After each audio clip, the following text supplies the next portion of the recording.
What's up, everyone? Welcome to the last video of the decade. This is the last video I'm going to be uploading to my YouTube channel this year, this decade, whatever. So I'm going to be going over the best of the 2010s because I felt like it. So what were my favorite things this decade? This is just my personal opinion, so no need to get upset about it. First off, we're going to start with my favorite game of the decade. This is going to be a controversial one. I'm going to say Mario Odyssey. Now, hold on. I think it was a really great game. I enjoyed it a lot.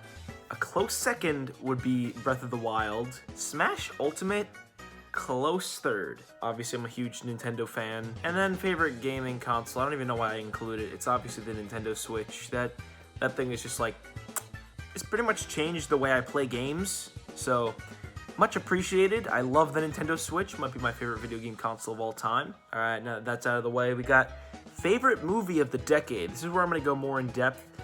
Avengers Endgame. I know it just came out this year, but I love that movie to death. It's the first and only movie so far that I've seen twice in theaters, and willingly at that. Like, my family was like, you want to go see Avengers Endgame again? I'm like, oh, you know it. Like, that movie is so good. It's so emotional, and like the story flows so well. It takes its time with everything. And then the ending, especially the third act. And then all the Avengers come back from the dead, and then they come in to help Captain America, and then the music starts playing, and you're just like, oh my god. Favorite TV show of the decade. This one was so easy. Impractical Jokers. That show is hilarious. It took the boring-ass hidden camera prank show formula and turned it into this hilarious show that it's just really funny. For most hidden camera prank shows, it's just like random people doing random things.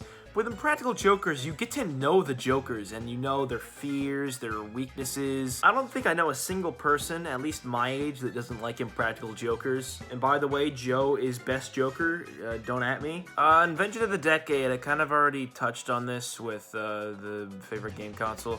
I'm gonna go with the iPad. I mean, it was invented in 2010, this thing is pretty cool. I mean, it was the last thing Steve Jobs made before he, died. If I had to say the biggest loss this decade, I'd have to say it's Steve Jobs. Apple really isn't what it used to be without Steve Jobs. Like, Steve Jobs was always like innovating, and he had this like super like clear view, and like he was like, you know what, we're doing this way. He did insist on making everything smaller, which kind of held Apple back for a little bit in terms of phone design, but I don't know how they fit an iPhone in the device the size of a Rice Krispie treat, but whatever. Favorite meme, We Are Number One.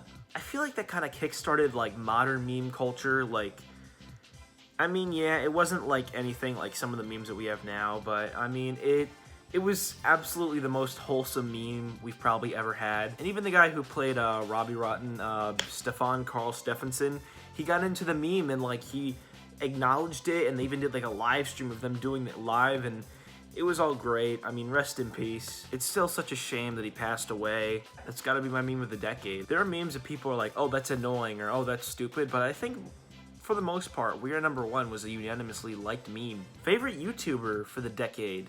Now, there were a lot of YouTube channels that like just started this decade, and like I hadn't realized that, so I had to think carefully about this one.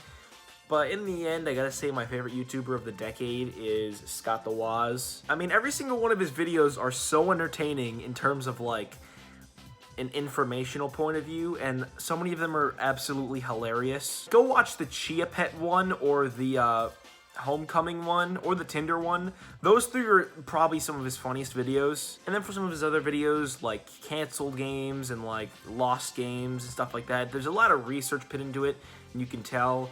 So it's the best of both worlds in that it's funny and it's informational, which you don't get in a lot of YouTubers that can pull that off. So there's one thing missing from this list that I know people are gonna get upset about me about, and that's music.